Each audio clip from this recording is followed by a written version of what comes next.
What's good, everybody? Welcome into another episode of the Power G Podcast. We are back after a 2-week break. The triumvirate is back. The trio, the three-man weave. We are here.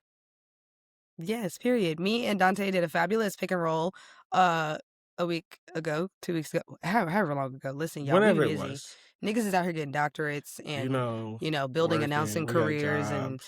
I don't know what Dante does, but he does important stuff. Like He does. you know. Dante is building the future of Columbus. He is. He's very important, actually, y'all. Dante's important. It is hilarious because she asked me what you did for work, and I told her. She's like, "Oh, I had no idea." I'm like, "Yeah, he actually has like an important job." Well, here's the thing. I never assumed. To be clear, I never assumed that Dante wasn't working. I want to be very clear. I knew that Dante had a job. I just didn't know what it was. That's what I was asking. She thought I know was you have a Tommy. job. Yes. I know you're employed. What? No, she knew you worked. She just didn't know. I didn't know. Well, because I think I. She didn't know niggas was doing math and angles for a living. I inadvertently thought you were an engineer for some reason. Like, I don't know where I got that from. So then I was like, wait, I don't think you ever directly told me that. So then I was asking, and then Jordan was explaining, and he I was had like, to take okay, calculus. so like, he might as well be an engineer. I'm like, he has a smart mathy job. He looks smart and mathy. Y'all see him? He looks like he does math for a living. What do you mean by that? We can't get 2 minutes into the show without me talking about Dante. I'm sorry. I wasn't even trying to do that time. That was a compliment, I think. It was. There was Dante looks smart. He looks smart. Exactly. She did say you look smart, and you have a math and sciencey job. That's a compliment. You're smart. What you do requires smarticle particles. When your 7th grade math teacher said you need to learn this because you're going to use this in life, you actually used it. I'm not using none of that shit. You're using geometry. You're one of the few people using geometry. I couldn't tell you the last time I used angles. I can't. Listen, bitch, why I gotta prove it's a triangle? You can't see that it's a triangle? I'm not proving that it's a triangle. I saw this video of someone talking about, you use geometry all the time. Every time you park, you calculate the angles. No, I don't. Who's calculating? Yes, but yes, you do. But yes, you do. But yes, you do. But like, who gives a fuck? Oh, what degree angle it is? I'm using the backup camera and I'm getting between the lines. Yes, you're subconsciously doing it. You're not doing an actual math problem, but you are. But I don't know what the degrees are. I don't know if it's 15-degree angle, a 27-degree angle. Yeah, no. That's what I'm saying. I'm not calculating that. But you are still calculating. Isn't that calculate? At which it's safe to back into that spot. People do math all the time. We really are. Well, unwillingly, unbeknownst to me. Anyway, that's fair. Against my will, I'm doing math. Well, you know who else is doing math? The head coach at Cal State Berkeley, because he's counting them dollars since he is a pimp, apparently. That is so childish. I did not. Bruh, like he said, coaching not enough. Coaching not enough. Coaching is not enough money. It's not enough. I need to go sell hosts. Everybody, all my players play with balls. We're going to hell. We're actually going to hell for that. You're going to hell. You're going to hell. And me and Dante are going by just being here because that's crazy.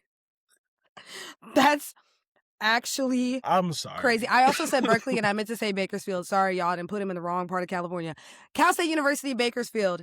He was a former player. He is now a coach, and he has been accused of running a multi-state pimping operation whilst working for the school. His name is Kevin Mays. He was an ex-player, and then he later joined the staff as the temporary assistant head coach. He is facing 11, count them, 11, speaking of math, criminal and misdemeanor charges, including felony pimping after an investigation was triggered by an email. The felony is called pimping? They don't have a scientific term for it? So, no, the email is what alarmed them as to what he was doing. So the head coach received an email claiming that Mays had been trafficking a girl since May across several states, and the sender warned in all caps, "Fix it or the whole staff will fall."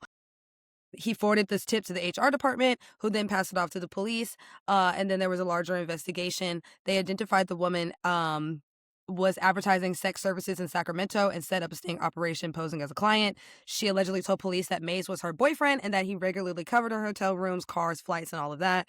But they arrested him not too long after that. And then a search of his car uncovered multiple firearms, large stash of drugs. And then they searched his phone, and he had hundreds of images of child pornography, including photos that involved very young children. He had only been hired by the program in June. for about $3,000 a month, and he has pled not guilty to all charges, and he will be $3,000 jailed, a and month. obviously he was terminated. $3,000 a month because he's an assistant coach. I think I said head. I meant to He say didn't need assistant. that money. Also, the child Yeah, he porn did. is crazy. Like all of that is there's crazy. always child porn involved, if we're being honest. There's always child porn involved with stuff like that. He had one. I don't want to use the real term, but he had one go girl. Yes, we'll call her a go girl. Yes, This nigga is a shitty pimp. What one? I'm going to hell by association. This is crazy. I'm just reporting the news. Reporting the news. This is not okay. Hold on. This is not on the show plan. But did y'all hear about the former Olympian who was like a major like drug criminal? Like he was What? like a. You didn't hear about this? No. Oh my God. Okay, hold on. There's a former Olympian, right? His name is Ryan Wedding. He was on the FBI's 10 most wanted list, and they offered up to $10 million for it. He just got arrested not that long ago, and essentially, bro went to the cartel and was like, "Hey, dog, do you want to bring drugs to Canada?" Swear to God, he has like murder. Like they literally called him El Jefe, the giant, public enemy. Like he's huge for one. I remember that story. He was a snowboarder. He's number 535 on the FBI most wanted list. Like he just got arrested for like murder, like a whole bunch of other stuff. Like this was like a huge multi-country task force because hundreds to get of kilograms drugs of cocaine through Colombia, Mexico, Southern California, and Canada. Because to get to Canada, you have to go through the United States. So Mexico, the United States, and Canada were on a major task force looking for him. Bro, like he was they posted pictures. Bro had like 30 bikes, a like a whole bunch of stuff. Drug trafficking ring and orchestrated multiple killings. He's one of the FBI's top fugitives. Yes. Just a random white snowboarder who was just like, damn, I used to rip snow, now I'm about to sell snow. And he literally decided to bring snow. He literally decided to bring snow to Canada and became like not that Canada needs any snow, but a massive like drug. One of Mexico's most powerful drug rings. He was working under the protection of the Sinaloa cartel. Yes. Mm-hmm. That is I remember that crazy. story. Moved as much as 60 tons. He just got arrested like a couple weeks ago. We forgot to talk about it, but like this article's from like, January. Yeah. And it was they offered the original was 10 He turned mil. himself in at the U.S. Embassy in Mexico City. Yeah, after somebody snitched on him. Like it was like a major thing. So wow. People be going into sports and getting arrested. Speaking of getting arrested, but on much lesser crimes. Oh my goodness gracious. Enrique Ogunbowale punched a man, hilarious, in the club. For winning and got a championship. Arrested after winning a championship. And I just have to assume he did something wrong. I don't know what he did, but I'm going to assume he did something wrong, and she punched him. She got arrested. Does anyone actually know why she punched him? Yes. So, well, it's not clear why she punched him, but basically the situation was Enrique Ogunbowale y'all might not know. You should know if you listen to this show. But Unrivaled, the championship just occurred. It's been a week or two now, obviously, but the Miss just won the championship on Unrivaled. The Miss just won the championship on Unrivaled. Enrique Ogunbowale is on that team. They were out at 11 nightclub, which is a very popular nightclub for sports teams in Miami, to celebrate the win. And basically, she actually punched a security guard. So, according to the report, the victim. Oh. Okay. The victim said he was trying to escort Ogunbowale out of the establishment due to an altercation where she punched him in the face with a closed fist, causing him to fall to the ground. She was taken into custody. Surveillance footage confirmed that she did punch him in his face. And yeah, she went to jail for about a few hours and got bailed out. But I'm just going to assume he said something that don't make no damn sense, because I don't know about you, but if I just won a championship and I just won $100,000, I'm not in a violent mood. So therefore, I'm just going to have to assume that something was said that didn't make no damn sense. And yes, I am punching you because I'm trying to celebrate the fact that I just won $100,000 and I got one of the baddest bitches in the world. Because if you have not seen Enrique Ogunbowale's wife, or excuse me, fiance, I need you to pause right now and go look at that beautiful woman. Well, thank you very much. Let's go to Google. But unfortunately, Enrique was not the only person associated with the National Basketball Association to get arrested. That night, apparently, Dylan Brooks decided to get a little saucy and get behind the wheel. At least that's what the story was. Dante, what happened with Dylan Brooks? Because allegedly, he also got arrested for a DUI. I think is what it said. Dylan Brooks got pulled over by a cop, stone cold sober. Sober.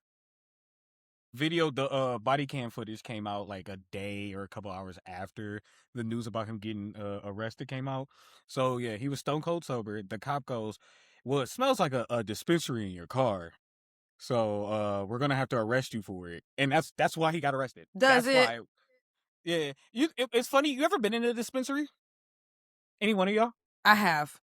Yeah. It doesn't smell like weed. It smells like a regular store. It smells like a store with a bunch of incense Everything being burned. is behind That's what glass it smells cabinets. Like. What are you talking about? And it smells like whatever incense, exactly. Whatever spray that they sprayed in the store before you walked in is what it smells like. Yep. Like, yeah, that's what he said to him. And also, to be clear, I walked into a dispensary where it was completely legal. It smells like a dispensary in here. That's insane. He said his car smelled like a dispensary, and that's why he was arresting him. And he put him in cuffs and everything. He was like, "Wait, for what?" He was like, "I didn't smoke. I haven't smoked in years." Or he said, "I haven't smoked marijuana."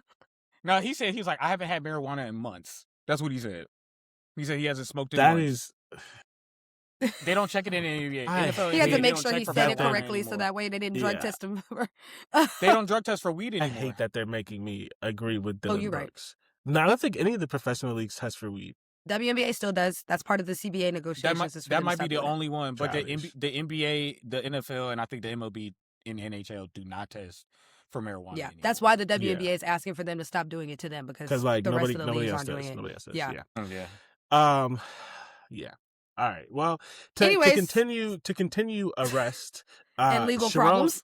Yeah, Sharon Moore accepts a plea deal, and I want to be clear: he accepts a plea deal because if you look at the wrong social media account, it would look like he's the victim. There may or may not have been some police misconduct because the police suck, and they may or may not have lied a little bit, but what they didn't lie about is him breaking into Shorty's house and threatening to kill himself.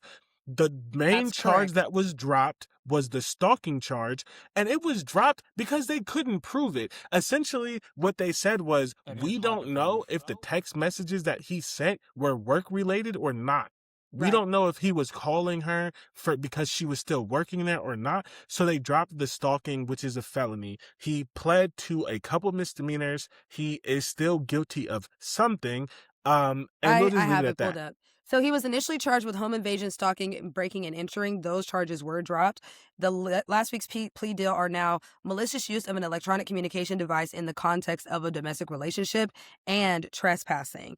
His sentencing is slated for next month, but Paige Shivers' lawyer made it very, very clear that they are not done with this situation and that they are looking into a civil lawsuit, including suing the University of Michigan. So This is nowhere near over, but he pled to lesser charges. Yeah. So he pled to lighter charges. But it was also because during the discovery hearing, because white women, they sue everybody. Because I was confused. I don't know. What does Michigan have to do with any of this? Michigan, they got rid of their ties to this once they fired that man. Exactly. I think the argument, which is what has come out, is the harassment Michigan, that she experienced in the workplace is why she would sue. And the rumor is maybe not a rumor that a lot of people knew for a long time. Yeah, and honestly, I believe that because universities are getting exposed every day for things that they were covering up. I want to remember what university it was, but there was one where it was like, oh my gosh, like there was literally like statements and everything where they were like, the school knew about this. Oh my gosh, what school was that? This happened like a week ago on Twitter. And the lawyer like chewed that school up. They were like, you knew, you didn't do your due diligence. Oh my God, what school was it? Y'all keep talking. I'm going to have to really remember what school it was. All right. Well, while you do that, we're going to move on to the fact that the NCAA tournament is fucking stupid. Miami of Ohio went 31-0. And I was like, what? Miami of Ohio men's basketball you meant men, not women. meant 31-0. And they are fighting for their life. Don't give credit to the NCAA. Wait, first of all, hold on. Did they win the match? Oh, no, the men's tournament hasn't happened yet. No, so basically, the way it works, the Mid-American Conference, i.e. the MAC, gets one guaranteed bid based on if they win the championship. So they're basically saying that Miami of Ohio is not going to get in if they don't win the MAC conference championship. Absolutely despite insane. the fact that they went 31-0. They are listed in a lot of things as quote unquote on the bubble, which is hilarious because there are multiple bubble teams that I saw that have like 12 plus losses. So because to be clear, Miami of Auburn Ohio, University. So because Miami of Ohio is in the Mid-American Conference, which is a quote-unquote lesser conference, they're not guaranteed to get in if they don't win their conference tournament, despite the fact that they went 31-0. So I think that the only team, to be clear, the only team that is undefeated in this tournament. Oh, then yeah, fuck off. They're the only on the men's side. Yes, it is a 64 team tournament. 64. You cannot tell me that a team that went 31-0 does not deserve to get in when you let in 64 teams. 64. You're letting in teams with 12, 13, 14, 15 losses. Auburn is 16-14, and they are literally putting them in the same category. Here's the thing about this, and this is, oh God, it's just so disingenuous because you have people who haven't been watching all year who are talking about it. Y'all haven't been watching. Y'all haven't been paying attention to even consider Miami of Ohio to be in the same category as these teams who have 12 and 13 and 14 losses. And also, and maybe I'm just a purist, I don't know, sue me, if you should be rewarded for being undefeated. And I know, but they rank their strength of schedule like somewhere in the 200s or something like that. But they've made it about it's like 64 teams. Thank you. That's what I'm like. They've made it about strength of schedule. They made it about ranked wins. They made it about shit that it's not supposed to be about. At the end of the day, if a team goes undefeated, they should be rewarded with a spot in the conference. Excuse me, in the conference with a spot in the tournament. But the problem is, it's starting to play a part. That's where I was going with this. It's giving the same conversations that we have in college football where we're talking about a 9-3 SEC team instead of a team that's undefeated that's in a different conference, but because it's a lesser conference, now all of a sudden we got to talk about all this other shit that doesn't matter. Let's just break it down so it could forever and consistently be broke. We expanded the tournament so we could give more opportunities to mediocre schools that are in big conferences. That's what we expanded it for, and that's some bullshit. Teams like Miami of Ohio deserve to be rewarded. They shouldn't have to win their conference in order to go, and who cares if they get bounced out of the first round? They're the best story in men's college basketball right now. Period. Who cares? Yeah. And we gonna say all that like we ain't never seen Duke, UNC, Kansas, all of them get bounced in the first round by teams like Wichita State. And stuff like that. We wouldn't be talking about these 2-15, 5-12 upsets if that didn't happen all the time. Also, the only thing that I want to say is this is not college football's fault. College football is trying to be college basketball. College basketball has always done this. That's why there's a whole second fucking tournament underneath this tournament because they don't want to let any of these teams in. 31, it doesn't matter. Straight up, straight down.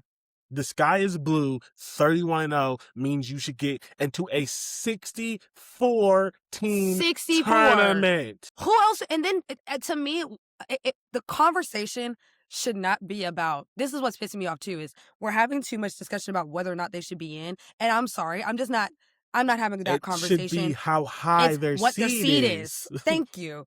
I'm not having that conversation. That's like talking to a toddler about whether or not they want a cookie. I'm not having that conversation. We need to talk about what their seeding is because that is a bigger question. Because, yes, of course, strength of schedule and ranked wins and all of that then does come into play when we're talking about seeding and whether or not they win their tournament. Like, that plays into it because I think right now they're projected at 11 or something like that. They shouldn't be lower than anyone that has double-digit losses. I agree. Like, wherever that number is. Once you hit 10 losses, they should be the lowest. They should be the lowest. We can talk. You got 5 of them. We can talk. Listen, I agree. I was trying to be generous. I was trying to be generous with double digits because it's 64 teams. Yeah, no, because I think realistically, I think 5-6 losses. Don't every team have more than one loss? Yeah. Every team. The only team that's undefeated is Ohio, and I think every other team has at least every 2. Every team has 2 or 3 losses on their record. Yeah. Every team has at least 2. I think the next best team has 3, if I'm not mistaken. I'll tell you right now. Hold on. Now, mind you, hold on. I'm talking about men's basketball, and I do not watch it. But one thing I have been following this entire time was Miami of Ohio because, again, the thing about it is, and this is the thing that really just grinds my gears as Jordan looks up his information, is like, do we give a fuck about the stories or do we not? Because we care about the story when it's Kentucky, when it's Duke, when it's Kansas, when it's Florida, when it's Houston smacking everybody up last year. We care about that story. But because it's Miami of Ohio and that's not a big brand and we don't really care and we don't, it's Miami of Ohio. It's not sexy. It's not hot. Now we don't want to talk about them? Wichita Duke State is was the a great number story. one. Right. So What's Duke Wichita? is. I don't know that story. Oh, that was. I probably do know it and when then that attribute was it to when we were in Wichita. college. That happened when we were in college. I think that was like 2016, 2017. Yeah, and I think it they was they got then. into the tournament as like a low seed and made like a little run. They made like a little Okay, run, but that's and then the the next thing. year, That's one thing. and then the next year Go they ahead. upsetted like 2 number 1 teams. The next year, Yeah. like they had That's what great, this they is had a all great about. run for a second. Yeah. Okay. That's So what this we is all can't about. we can't do every team. I'm just gonna tell you the projected number 1 seeds, right? Mhm. So the number 1 overall seed is Duke. They're 29-2. Mhm. Great record. Cool. Mhm. Florida is also a projected number 1 team. They're 25-6. Michigan is a projected number 1 team. They're 29-2. And then the last projected Wow. number 1 team Isn't is it Michigan? Arizona. Oh, Arizona. I already said Michigan. They're also Oh, yeah. 29-2. So there are 3 teams that are 29-2. And then supposedly the 4th best team in the country is Florida at 25-6. I will give you the SEC and the other shit, whatever. But you have teams with 6 losses as the number 1 seed. And you're telling me that as you do your little strength of schedule and all this other kind of stuff, you can't find a top 10 seed? They can't be an 8 seed. They can't be a 9 seed at 31-0 when your 4th number 1 seed has 6 losses. Losses? 6. Count them. 6. Sixes. Like 2 hands. And the thing about it is, don't piss me off because if they win this fucking conference, then their seeding needs to be higher. Don't piss me off, actually. Honestly. Because, again, they 'Cause I should already shouldn't be, have in to my win opinion, this. in the top 10. They should already be in the top 10 as an undefeated team. So if they win that conference, they need to be in the top 5. And don't piss me off. So hold on. Let's do this. Okay. I'm sorry. This is gonna take me a second, but I'm That's gonna okay. do it. This is the top 25. Duke 1, 29-2. Arizona 2, 29-2. Michigan 3, 29-2. Florida 4, 25-6. Houston 5, 26-5. UConn is 6, 27-4. Iowa State is 25-6. Wait, pause. Timeout. Dante Because is 4 and 5. Dante wants 4 to and 5. 4 and 5. What are we talking about here? What is this? What is this? 25-6 and Iowa 26-5. Yeah. Okay. 27-4. Oh, Yeah. okay. Yep. Oh, okay. Iowa State is 7, 25-6. Michigan State is 8, 25-6. Illinois is 24-7. Virginia is 27-4. Everyone in the top 10 has 2 or more losses. There's a team in the top 10 with 7 losses. Nebraska is 11, 26-5. Gonzaga is 28-3. St. John is 13 at 25-6. Kansas 22-9. We're at 9 losses already. And we're that's putting number St. 14 John in the in? country with Oh, okay. 9 losses. St. John, yes, St. John at 25-6, but Kansas at number 14 already has 9 losses. Alabama What? 15, 23-8. Texas Tech 16, 22-9. Arkansas 17, 23-8. Purdue 23-8. North Carolina 24-7. Miami of Ohio got ranked at number 20 in the country at 31-0, but they're saying they may not get into. They're in the top 25. Is this a joke? They're in the top 25, which means if we just did the top seeds, right? Mhm. If we just did the top seeds based on the top 25, they should be a number 5 seed. I agree. Yeah. Just off of that, but they're saying they're on the bubble. St. Mary's 27-4, Vanderbilt 24-7, St. Mary's? Wisconsin 22-9, Louisville 22-9, and at number 25 is Tennessee at 21-10. We have a team with 10 losses in the top 25. Based just on the top 25 alone, Miami, Ohio should be a 5 seed. And you Should said be That's what I a said. 5 seed. This Do And not they're piss me talking off. about Tennessee. they're on the bubble and might not get in. They put them. No, I watched College Game Day on Sunday. I watched it because they did College Game Day at. I think they did it at Duke because the Duke North Carolina game was on Sunday. I don't know who won that game, by the way. Do you know? Who knows? Does anybody know? It's probably Duke because Duke only has 2 losses. Yeah, and they have the. First of all, I will say one of my other favorite stories in men's college basketball is the 'Cause I didn't hear Boozer, UNC's whatever the last name is, brothers. name on that. I didn't hear UNC's name on No, that list. they're not. They're not. No. But yeah, so if they would but- have won, Duke would have dropped. So yeah. Yeah. Significantly, yeah. So they were talking through, seating and on the bubble and all this other stuff. And I really was like, I must be in the twilight zone if they're putting Miami of Ohio in the same conversation as Auburn, who has 14 losses, and they're saying that they're both on the... You're on the bubble, but you're in the top 25. Am I stupid? Listen, you stupid, I'm stupid, Dante's stupid, our listeners stupid, everybody clearly fucking stupid. We're all supposedly. Because it's just like we can ignore everything. How are they 20 in the AP and they're not getting in the tournament? So what is the point of the rankings? Why do we have the rankings all year? Like, that's the other thing. It's just like, I understand that the conference, I understand that the NCAA tournament doesn't fully follow the AP, but they are 20th in the country and they're on the bubble. Even if you I disagree, but even if you dropped them and said they can get no higher than an 8 seed or something like that. Take that. An 8 seed is guaranteed in the tournament. How are we talking about them being on the bubble? How are we talking about them not getting in?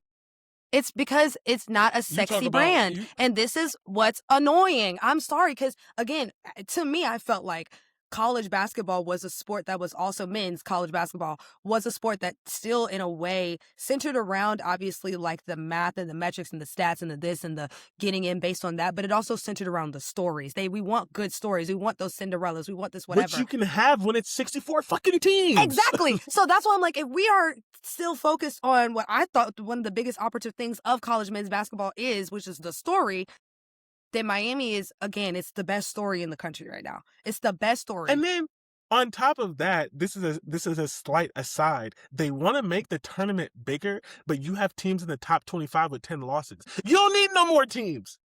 We have actually reached the limit.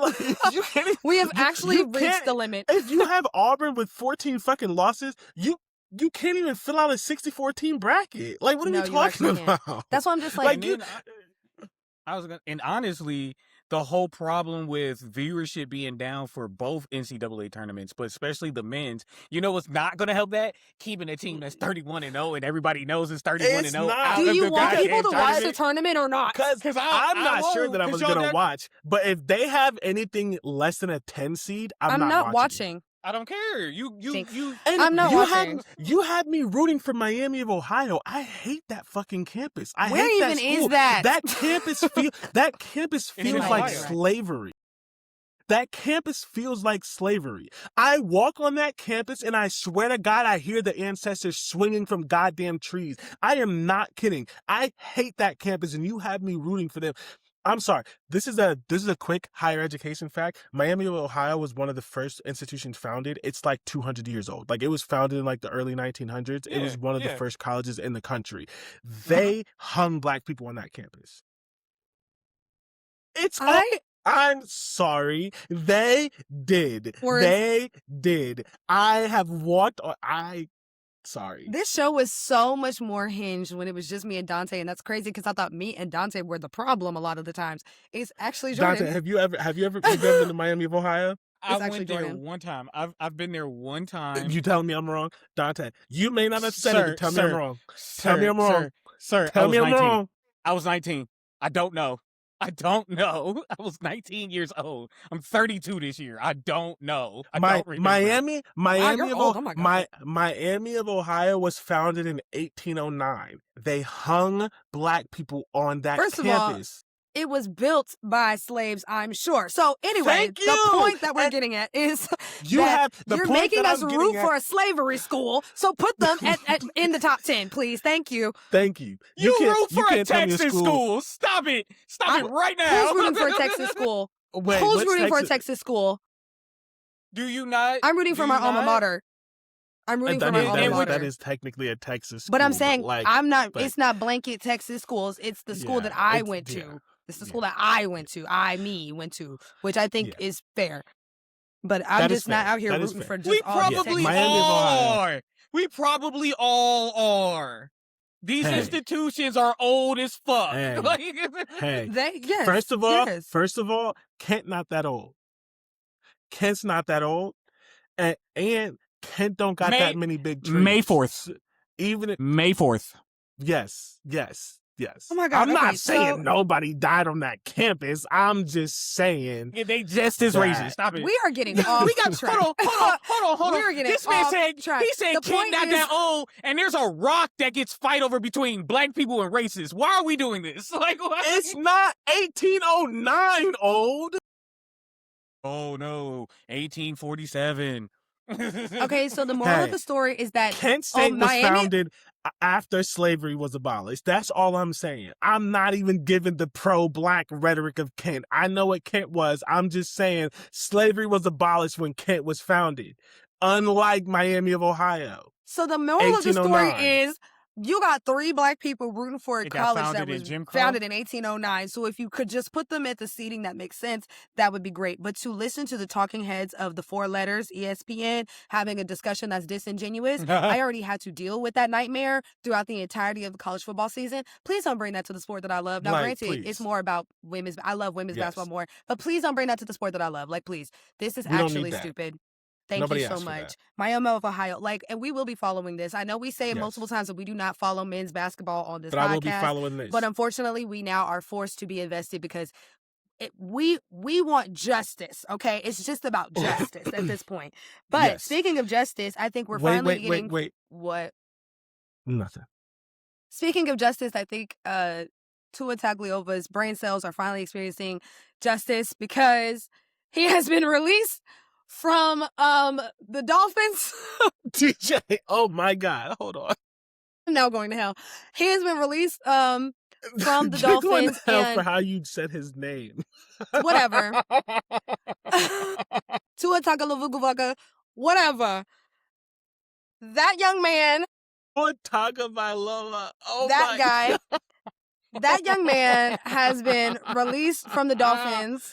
And he's going to be really sad when they tell him this again tomorrow because he won't remember from today. Shut up. Shut up. But... Why we're not famous. This actually should be why we're famous, honestly. I agree. Okay. I'm sorry. Tua Tagovailoa. Please stop. Tagovailoa. At 30 minutes, that's probably where that clip is. At 30 minutes is where that clip probably is. You're welcome, DJ. I'll text it. 30 minutes. You butchered It just Tua's rolled off name. the tongue. Sorry, Tua. It Tua really T. didn't. Tua T is crazy. Tua T. I'm trying to get the goddamn headline. You guys heard it. Tua has been released from the goddamn Dolphins. And again, they're probably going to have to tell him 3 times before he realizes that he has been released. She added a time. And I believe the Dolphins have already signed his replacement. Malik, what's his name, right? They already signed his replacement. They are moving on from their Tua era. They have posted their thank you graphic. We are moving forward. Okay, so hold on. There's a very specific reason that I put this on here as a separate thing, and this is something Dante, that me and Dante have talked about, and I would just like to acknowledge. Speaking of dumb, this podcast is going to be titled "Everyone's Dumb." Speaking of dumb, we are all dumb. Does anyone want to guess? Does anyone want to guess how much dead cap Miami has by dropping him? $99 million, I believe, is what it is, right? Jesus, yes, you were right. It's in. I was about to say it's in the thing. $99 million. It's in the news. $99 million. Do you want? And the reason why I brought this up, me and Dante have talked about this all the time. If you just fucking paid quarterbacks what they were worth, you wouldn't get into this. I'm pretty sure we talked about this when they signed that deal. There's no reason in fucking hell Tua should have gotten a $40 to $50 million per year deal based not only just his injury history, just based on how he played. He actually plays football is the problem. And so now you add the fact that he hasn't gotten better and he's losing fucking brain cells every second. And to be fair, it's his fucking dad's fault. I want to be fair to him. We've talked about his dad. We have talked about his dad. Because his dad, he's not even fucking left-handed. His dad made him left-handed. If this is your first time to the show, this is third time talking about this. CTE, it pisses me off every fucking time.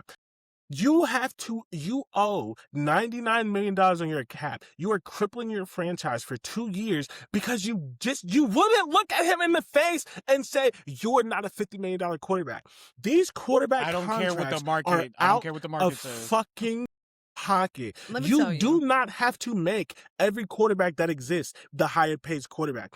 You can look at them and say, hey, this is what we value you at. And I'll pay you a little bit. If you do not want to pay this, you can try it somewhere else. And if someone else wants to be dumb, that's fine. Listen, happy for Tua. Black man got generational wealth. He paid his fucking life for it. No, sorry. I thought he was mixed. He's Samoan, not black. Isn't he? He's Samoan. I thought he was mixed. He's fully Hawaiian. I'm not sure if he's Samoan. He's fully Hawaiian. Oh Lord, I don't know his name. Samoan. I don't know his nationality. I really need to start talking about. He may be Samoan. I can't remember. But it's just one of those things where there are multiple types. He will be safe and say he's Polynesian. That is what he is. That'll work. Well, speaking of highest pay, I'm sorry. Go ahead. You were still going. I was just. That's all I was going to. That's it. My bottom line is, I wish these people would look these guys in the eyes and just say, "Hey, you're not worth that. If you want to walk, that's fine." I don't even care about Miami. I don't care about the Dolphins. It doesn't. None of this matters. But you are owing, and great, he's getting this money. Happy for him. Not happy for his dad. Happy for him. But that is just fucking stupid that you are now $99 million in dead cap because you watched him play for 3 or 4 years and said, we're going to make him the highest paid quarterback in the league. It's just so...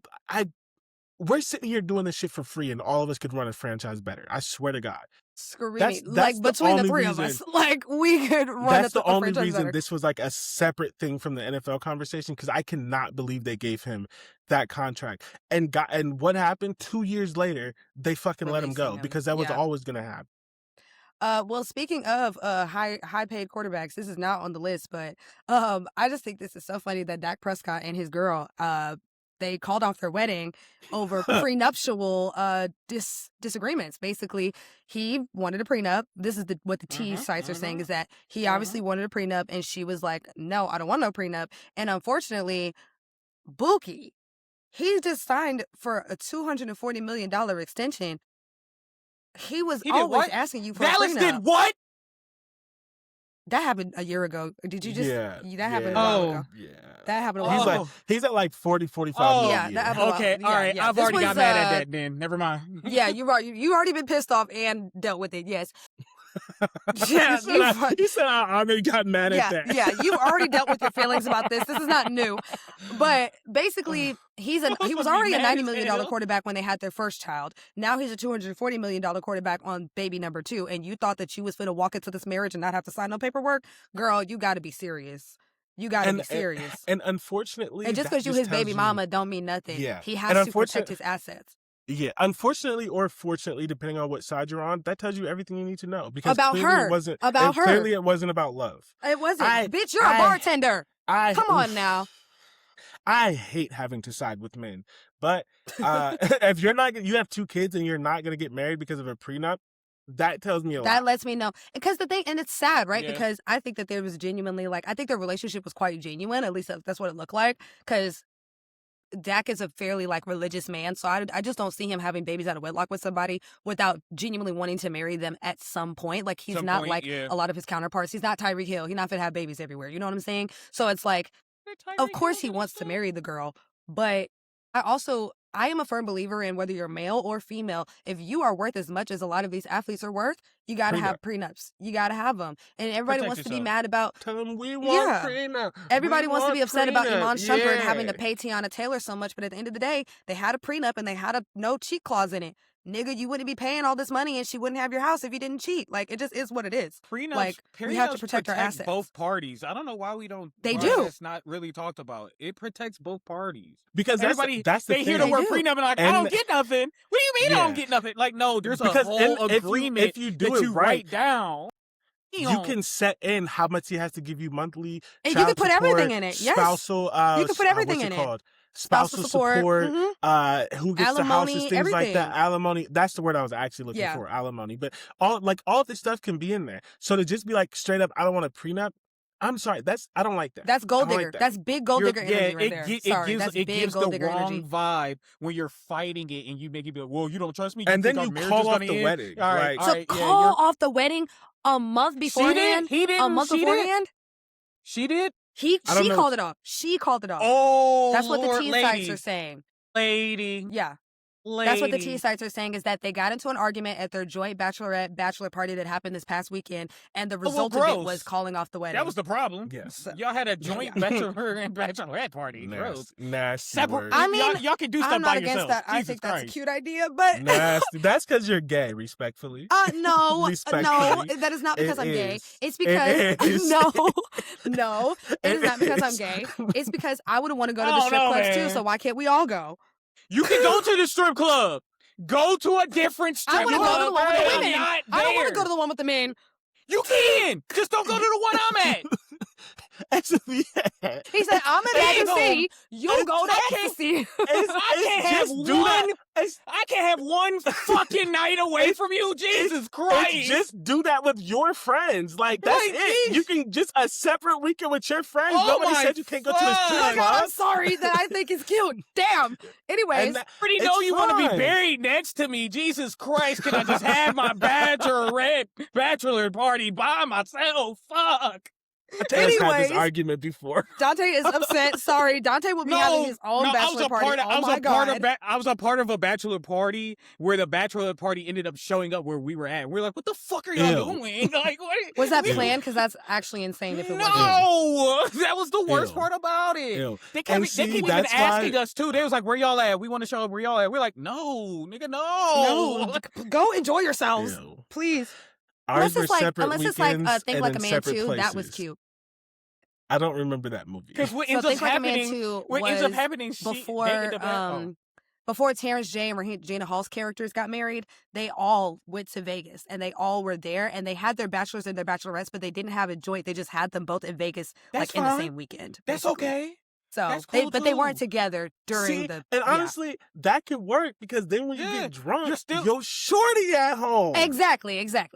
But that was kind of the vibe. Combined, because what ends up happening is that they start asking you to buy them drinks. Trust me, I know. Oh Lord, because I was there. Well, Dante, can you buy me a drink? No, nigga, you're not supposed to be here. Dante, that doesn't help because my shorty was asking me to buy her stuff and she was on her own, and then I looked at our bank account and I just watched the money dwindle. And here's the thing, you know what? I'm not gonna put her business out on the show. We'll talk about it afterwards. Speaking of strip clubs, this is also not on there, but this speaking of strip clubs, this is also not on here, but this was also a part of this was some news for today. The Atlanta Hawks was trying to do a cute little themed night. Am I wrong for not thinking that was a problem? No, let's talk about it because to give you guys some context, please tell. Give the context. Let me give the context. You tell us why it was wrong, and because then I would love to hear it because it's disingenuous as fuck. Whatever you're about to say, I'm sure. But anyway, I'm just kidding. I said I would love. So basically, the Atlanta Hawks. I know that was with love. You probably actually really are concerned. But the Atlanta Hawks decided that they were going to do a Magic City Monday theme night for the game against the Orlando Magic on March 16th. This was announced about a week or two ago. And the biggest thing was they were doing a partnership with Magic City, which, if you guys are unaware, is a very, very, very popular and well-known strip club in the Atlanta area. It's basically like a cultural, icon at this point. Any major rapper, major artist, major fucking athlete, anybody has politicians, everything has gone to Magic City. Magic City is known for not only having the best strippers in Atlanta, but also having some of the best chicken wings in Atlanta. Can verify. Right? Can verify. And I would just like to take a quick pause that Dante does not believe in eating at strip clubs, and that's how good the wings were. Because he's not wrong for that. He's not wrong for that. I was thinking it's a little crazy. There's a lot of open audiences, man. And Dante left and said, all right. The wings were great. The wings were great. As soon as they pulled them up, I was like, move, stripper. Ooh, hold on. Move your ass out the way. Excuse me. Get your ass out my face. Literally, your ass in my face. The main event is here. The main event is here. Them wings were so good, but I wish I could say that they were lying. Them wings are so good. No, they're so, good. and this small, is the thing. But they're good. Again, Yes. If you are outside of the city of Atlanta, this may not make a whole lot of sense to you. But if you are plugged into Black culture in any way, shape, or form, you are aware of Magic City, whether you've been there or not. It has been named in rap songs many, many times. It is I'm telling you, it's a culture. And I keep hammering this point because it's going into why I feel like this is an issue. So again, Atlanta Hawks decided to do this partnership, Magic City Monday, all of that. The only thing they were going to do was they were going to sell a co-branded sweatshirt for $110, or some people were complaining about, and they were going to serve the actual chicken wings from the venue. The only complaint most people had was that sweatshirt for $110. I would rather take that $110 to Magic City, personally. Right, honestly, correct. So I didn't even know that. I'm more mad now. I'm more mad. I think it's even wrong. Wronger.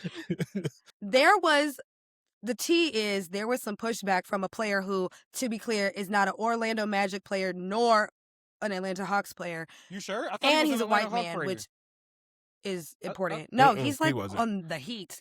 I don't know what team he's on. And y'all tell me who he is, because I actually don't give a fuck, because I don't follow white basketball players unless their name is Luka Doncic. I don't know who these people are. So there was a man who is a basketball player in the NWA, in the NBA. No, he is. NWA, he definitely is. He definitely is. Oh, it's Connect. Isn't it Connect? Is that his last name? Yeah. No, it wasn't Dalton. No. It wasn't him. It was literally someone I had never heard of before. Oh, shit, hold on. Now, he's only been in the league like 3 years, but he has not been around long. He has not been around long at all. But currently, he's like one of the top 3-point shooters. He's okay. Hold on. Decent. Okay, his name is Luke Cornett. He's a Spurs. Who the hell is that? He's on the Spurs. He's on the Spurs. He's Wemby's backup. He's Wemby's goddamn backup. He's pretty good. But he's good. He's not good enough to have this opinion. He's good, but he's definitely Wemby's backup, to be clear. Anyways, so he was very backup? Yes, he is. If Wemby's on the floor, he's not playing. No, I'm saying who? No, they play together from time to time. But they switch him, but they don't play at the same time. Sometimes they do. Oh, I know what you're saying. Yes. Yeah, but like, so basically, this young man was so upset at this that he decided to write a 4-page letter. I don't know if y'all can see this. He wrote a 4-page letter and he enclosed it with a kiss. And he basically said that he was very, very upset that we are disrespecting women and girls by doing this. And I just want to read this real quick. He said, this week the Atlanta Hawks announced a special one-night collaboration to celebrate the city's iconic cultural institution, Magic City, during the team's home game against Orlando on Monday, March 16th. In its press release, the Hawks failed to acknowledge that this place is, as the business itself boasts, Atlanta's premier strip club. Given this fact, I would like to respectfully ask that the Atlanta Hawks cancel this promotion night with Magic City. White people think they know every goddamn thing. The NBA should desire to protect and esteem women, many of whom work diligently every day to make this the best basketball league in the world. We should promote an atmosphere that is protective and respectful of the daughters, wives, sisters, mothers, and partners that we know and love, but y'all play with abusers. Okay. Allowing this night to go forward without protest would reflect poorly on us as an NBA community, specifically in being complicit in the potential objectification and mistreatment of women in our society. He voted for Donald Trump. Don't read no more. I don't give a fuck. Right, correct. So what about the women and mothers who work in Atlanta City? And also, I've been there. They work harder than a lot of people. They work harder than some of these NBA players. I go to work every day. They definitely work harder than me. Are you dumb? Anyways, there's 3 more paragraphs that I won't be reading. Anyways, there's 3 more paragraphs that I won't be reading, but he basically ends the letter with, please join me in petitioning the Atlanta Hawks to cancel this promotion so as to ensure that the NBA remains a safe and respectful and working environment for everyone involved. I just can't take that serious. First of all, half the fucking players on their team and others take that safe and respectful check to fucking Magic City. And toss it at these hardworking women. Coaches too. Because you know who was at Magic City? I bet you Doc Rivers is in that bitch. Sorry. First of all, what was Boston's coach who cheated on Nia Long? Ime Udoka? Yes, I know exactly what you're talking about. That man is in there. JJ They was recruiting James Harden to Atlanta so he could go there. James Harden has been in every strip club known in to America. man. What are we talking about? He's every NBA player but him has put somebody through college. What are we talking about? What are we talking about? It's disingenuous as fuck. And my problem is that what we're they not let going to a do. white man we don't even know ruin a cultural White people think they night. know everything, bro. And I'm not even trying to be like, oh my God, down with the whites. But it really is a case of I must know better than you because I'm white and I gotta be right. No, you can't have your Magic City night. First of all, nigga, no, you're not a nigga. First of all, colonizer, you are not even fucking from Atlanta, nor do you know anything about Atlanta. You don't even play for Atlanta, nor do you play for Orlando. You mind a business that's not yours.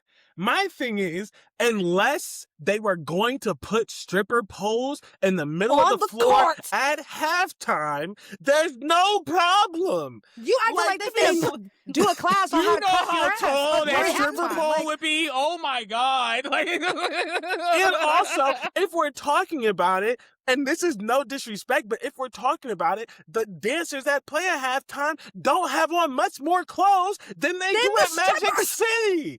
Like, what? Every sport sells sex. Jordan, we were just there, man. Ain't no NBA dancer that they do at showing hole. He didn't mean that. He said the outfits are skimpy. To be fair, listen, when we walked in, they had it on. They just took it off at key moments. They had on string. They had on just string. Let's stop playing games here. All right. I have been to strip clubs that have just about as much clothes on as dancers, even if Magic is not one of them. All the strip clubs in Ohio have to follow pseudo-religious values. They be wearing clothes. They do. Regardless, basically, the point was the dancers don't be having that much clothes on. And Atlanta basically said they're not canceling it. No, they did cancel it. They canceled it today. Atlanta said they're not canceling it. The NBA canceled it. That's what happened. Adam Silver, you got so much more things to... Don't piss me off. Yes. Okay. So, Dante, why do you agree that this should be canceled? I agree that it should be canceled because it's part of the slippery slope the NBA was already going towards. What I mean by that is the partnerships with the gambling stuff and all those types of things. I think it's just we're snowballing we're adding problems to a problem that was already rolling down the hill. So it's added on is what I'm saying. We're adding on more problems. I don't think it's that big of a deal in its own sense, like in one singular thing. Like if the NBA didn't have all its other shit that was going on and then Atlanta said we're going to do this, I would have paid it no mind. But the fact that the NBA and ESPN and all of them have gone into bed with gambling people and there's some people might be I'm not suicidal now, but getting in bed with Israel and things like that, I have to say that. It's just, I'm just saying it's like the cherry on top, honestly. The cherry on top on the shit cake. Honestly, I hear you and I respect that. I would say that a lot of the other shit that the NBA is doing is so bad that Magic City would have been a palate cleanse. It's not the bad That's thing. why I'm saying it's like the cherry on top. It's just it's a combination for me. It's like just a combination. But what makes the partnership with Magic City bad? Like what puts that in the category? Because it's a strip club? Honestly, yes. Because it's a strip club, and then we're just add and plus other things. What I'm saying is like if the NBA wasn't in bed with all the gambling companies, and then had their own and stuff like that, and then this happened and it's in a isolated event, I'd be like, oh, that's hilarious. Like I even thought it was funny in the first place, and then I thought about everything else that's going on with the NBA. It's just like we're just adding stuff. I get that it was supposed to be like a nice little thing to bring people to come to Atlanta games because who's going? So I get that, but it was just like I don't think it's as big as what's the name is trying to make it. Is what I'm saying. Yeah, I don't think it's as that was so think it's like pseudo Christian religious. And it's also like don't pretend like you care about women all Trump. Of a sudden. Right, because you know what he didn't speak out on? The Epstein files. Anyways, next. Ohio State's president resigned because he had Speaking an of Epstein. inappropriate relationship. I would just like to say, once I verified that the inappropriate relationship was not with a child, I laughed so hard. He fucking sucked. He had to go. When you say inappropriate relationship with the Epstein stuff, you never know. It basically, No, yeah. from what I it assumed seemed it was with like, the student. no, from what it seemed I like, thought it was like a local staffer. business owner. So from what I saw, it seemed like it was a local person in the community who was basically trying to use his connections with Ohio State and the board to like further their business. So essentially like someone was What? trying to like use him to like get into rooms. And like he let them? I'm confused. Why did he quit? There's not a whole. That's the only thing, because it's like you can't give up your power. This to wasn't a someone sexual and give them relationship? access to the This was research. just a... No, it was.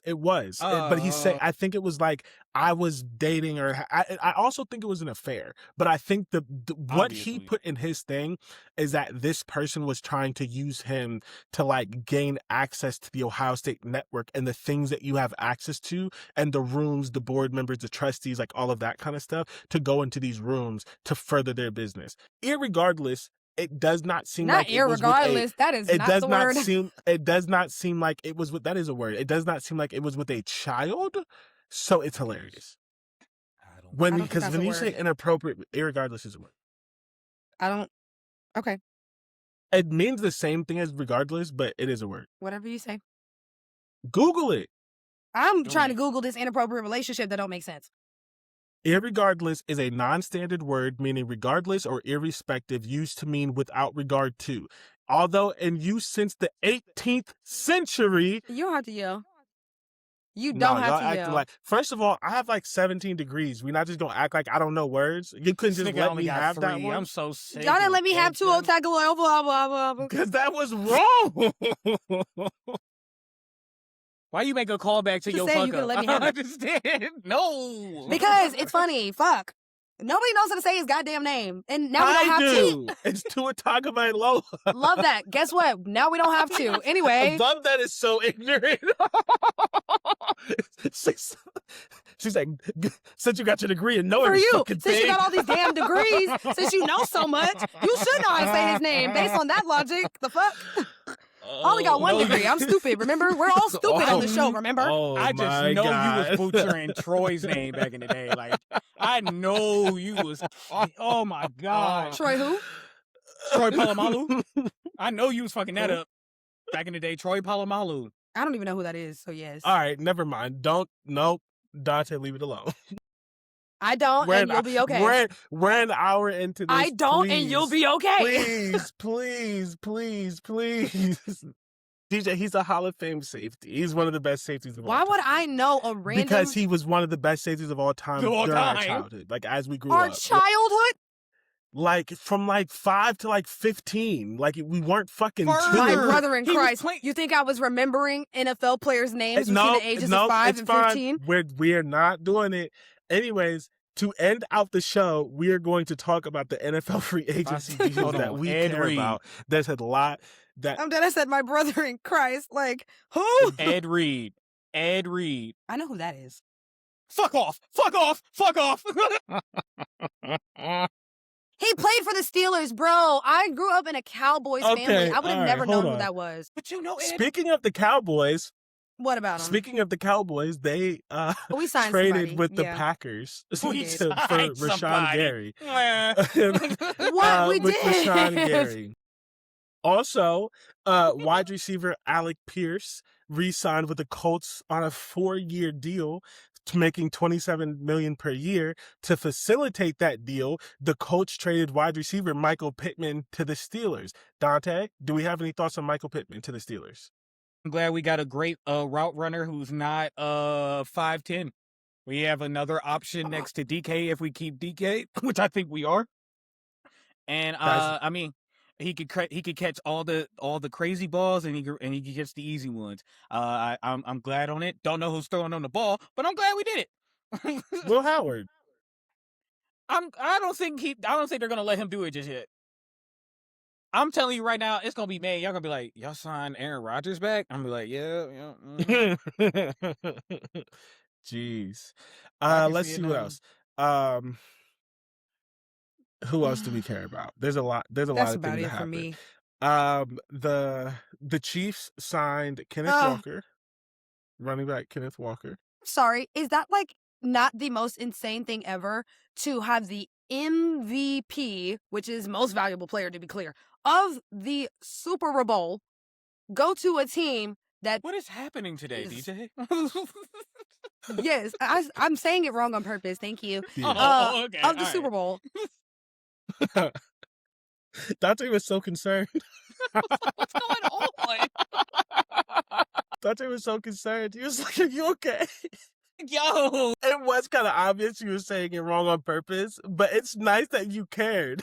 Like, that was genuine concern. He was trying to make sure you weren't having a stroke. Dog. Let's get through this so we can get off. This is why of women here. don't like going into male-dominated fields. Anyway, What? I was joking. Of the Super Bowl, I know. Going to the goddamn Chiefs, who want for nothing, need for nothing, know nothing, don't know poverty at all. I just hate it, and I would love to be freed from my Chiefs nightmare. I would love to be freed Hold from on. it. Hold on. The Chiefs don't know poverty? In the last 10 years, they don't. In the last 10 years, they don't. Obviously, as a franchise, have they experienced poverty? Yes. But ever since they signed that little boy, Pat Mahomes, they have not experienced poverty at all. Ever since they signed, they drafted. Speaking of quarterbacks, the Dolphins signed Malik Willis to a 3-year, $67.5 million deal. They need a quarterback for brain cells, so that's exciting. Yes. Oh, And you know what? Hey, we support black people getting paid. That's all that matters. That we do. Daniel Jones got a new contract. Daniel Jones is about to sign Daniel Jones turned down a 3-year, $100 million contract. I will be happy with a black man getting paid, getting that option to not be a backup. That's all I'm saying. Isn't there somebody who retired at 27? Like he's an NFL player, and he was like, "I'm done." Yeah, there's a couple that did that. But if you're talking about quarterback, you're talking about Andrew Luck. No, not quarterback. He's definitely not a quarterback. He's talking about it was a lineman it was like a lineman that happened recently. Yeah. Yeah. Okay.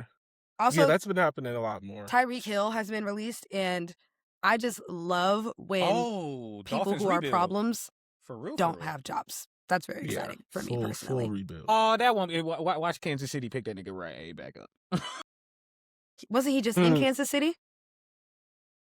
Yeah, he played. That's where he started his career. Yeah, I was like, wasn't he just there? He's been out for like 4 or 5 years. He probably gonna go right back to them. What a mess, honey. What a mess. Well, the only thing that's going on with the Cowboys, not that I even give a fuck, and I'm a Cowboys fan. That's what's sad.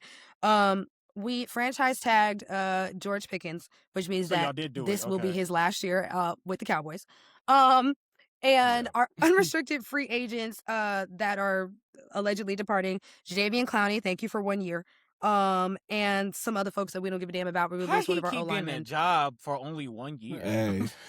Hey, I don't know. I don't know. I hope he doesn't have a family, but I know he does. He got to be 33, 34 now, right? He getting up there. Something He's like in that. his 30s. Yeah.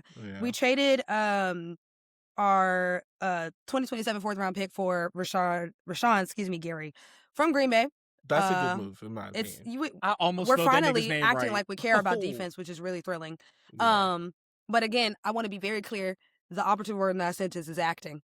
So 49ers signed Mike Evans, which is a big deal because Mike Evans spent 12 years with the Buccaneers. And that's really actually he is the second player ever to have 11 consecutive 1,000-yard seasons, and he almost had 12, but he got injured a couple too many times this year. But crazy. If I'm Baker Mayfield, I'm heated. I'm hot. Heated. I'm hot. I don't care if he kept getting hurt. Chris Godwin is not enough. We need both. Well, they have hurt. They have the Ohio State wide receiver. That's why they did it. I still think they should have all three of them personally, since the Ohio State wide receiver is on his rookie deal. But they did it to save money because they have Chris Godwin and Emeka Egbuka. And to be clear, I'm a big Emeka fan. I think he's going to be really good. They still should have signed him. I am not agreeing that Emeka is a good enough reason to get rid of him. I am just explaining that is why they did it. Because Emeka Egbuka had a really good year and had 1,000 yards or very close to 1,000 yards as a rookie, and he's a lot cheaper. I mean, I get it. I get the financial reasoning behind it. 12 years, dog, you got to figure it out. He should not have left. He's going to look so weird not in the Bucs jersey. Hey, Matthew's gonna look weird. We saw Matthew Stafford in a Rams jersey for the past couple years, and it's You're still right. weird. Oh, and also, but that wasn't 12 years though. It was a while, but it wasn't 12 years. You sure? If anything, it was 10 then. Well, yes, probably. I guess another notable thing, and again, I would like to be freed from this nightmare. But there was obviously a lot of speculation about whether or not Travis Kelce was going to retire. We now know that he's not. He signed a 1-year, $12 million deal with the Chiefs, which would probably arguably be his last year, but we'll just see how that goes. Last year should have been his last year, but I would agree with that. But now they have a Super Bowl a Super Bowl running back, so they might be. He's doing the thing that his brother didn't do because he doesn't have a wife yet and kids. He sees a good year coming up, and so he doesn't want to retire. I don't know. They're not even engaged yet, are they? Or I guess they are. No, they did. I don't give a fuck, actually. Yes. All right. To wrap up the show, as always, we wrap it up with our 2-minute report. Does anyone have any final thoughts on free agency before we wrap up the show? The only thing that I beg for, and I beg for this every single year, which means I'm not going to get it, is smart decisions by the Dallas Cowboys. So, unfortunately, I will probably die before that happens. Unfortunately. Last 2-minute report. Oh, sorry, Dante. Yeah, I was going to say, I'm not that mad at what we've done as the Steelers for the past 2 years. We went after offensive weapons that are not my height. And I'm happy about that. I'm happy about that. And we signed one of the Buccaneers starting cornerbacks too. Jalen something. I forgot his name. But I'm not there's still a few more days than the draft coming up in a month, maybe less. To start off, I'm happy so far. I think it was smart by Dallas to franchise tag. All this typing. Who? I think it was George Pickens. I think it was smart to franchise tag him. I don't think we do that with every contract. We do this. I don't think George Pickens is smart enough to get paid that much money. Mm-mm. He's not, but we do this with everybody, right? Everybody who we can't pay for real, we franchise tag them. We've been doing this ever since I've been alive, which I know we've been doing. Probably been doing this ever since franchise tag has even been a thing. So that's why I'm like, okay, congratulations. We get one more year with George Pickens and then he's gone. Love that for us because we can't afford him. We can't afford him, CD, and Dak. So yay, one more year with George Pickens. Well, won't fucking matter if our defense is trash again. Won't fucking matter if our defense is trash again because we don't have Trayvon Diggs anymore, which we haven't really had him in like 2 years, if we're being honest. And won't really matter if y'all released him, didn't CD is the only target. Yeah, we did. So the Colts are basically just running get rid of it. Yeah. The Colts are basically largely running it back. The one thing is a lot of people are like, oh, the Colts ended their season. It didn't integrate. And they traded 2 first-round picks for Sauce Gardner. And the thing that the GM said, which I actually agree with, is there's no corner in this draft that's better than Sauce Gardner. I don't think the Sauce Gardner thing was a bad thing. I also think, I'm fine with tagging Daniel Jones to give him another year to see if he can stay healthy. The thing that's going to piss me off is if they sign him to a contract before he plays. Happens. Yeah. Because we need to see it. If not, go to the draft. I'm also fine with Alec Pierce, especially because while I'm a huge Michael Pittman fan, when you now have the tight end that we have who's going to ascend, there needed to be one less pass catcher, and Alec Pierce is younger. So whatever. I just don't think the Colts did anything that's going to give us. That's amazing. I will say one more thing that's kind of news. We now have the highest paid corner in the history of the NFL, and his name is Trent McDuffie. He played on the Rams, and he signed a 4-year, $124 million extension with $100 million guaranteed. Yes. So we giving that to cornerbacks and the Rams. Oh shit! Yes. Corners. Oh, other positions getting shit like that. Oh, whoa! I thought it was just receiver and quarterbacks. And that's after trading for him. In 15 years, linemen will be getting that type of shit too. 15 years is hilarious. And you're serious. That's what's funny. Some of these O-line contracts are up there.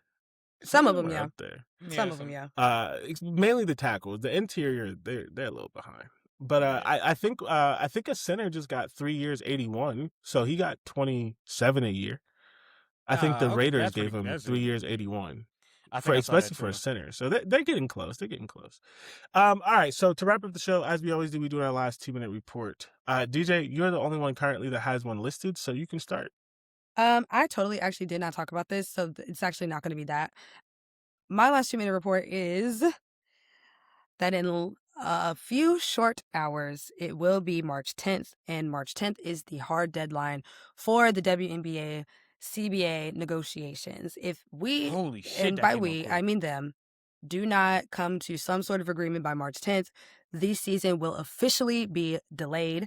And to be honest, I don't really know what is going to happen with that because it's already delayed, right? There was already supposed to be an expansion draft. There's supposed to be the regular draft. There's supposed to be the biggest free agency probably in the history of professional sports. And none of that can happen until there's a CBA, and there isn't one currently. And there is a lot of news coming out about it. There's a lot of, some players just want to sign the deal so they can play. Some players want to strike. Some players think that the other players are being greedy. There's just a lot of going on. There's a lot of things going on. There's a lot of chatter.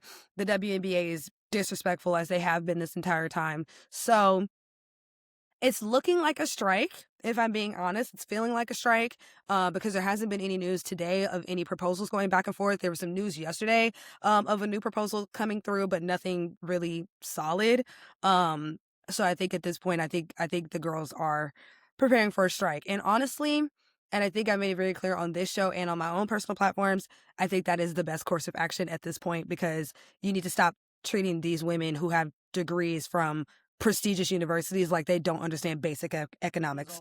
Like, me and Dante talked about that on the last episode. They finally hit this revenue threshold that they had in their last CBA. Now there's revenue share that has happened from their last CBA, which, if anything, is leverage, even more leverage for the players to say, hey, guess what? We're cool enough to where we're making money even on a CBA where it seemed impossible. So therefore, we should be able to make money on a CBA that makes more sense. So lots of mixed opinions, lots of surveying has been going on with the players about whether or not they want to strike and all of that. It's also been made very known and clear that a lot of the players that are not in the top 1% probably would not be able to afford a strike, which I think is why a lot of players just want to sign the deal and go. But my only hope is that at the end of the day, they end up with something where the players are getting the respect that they deserve, because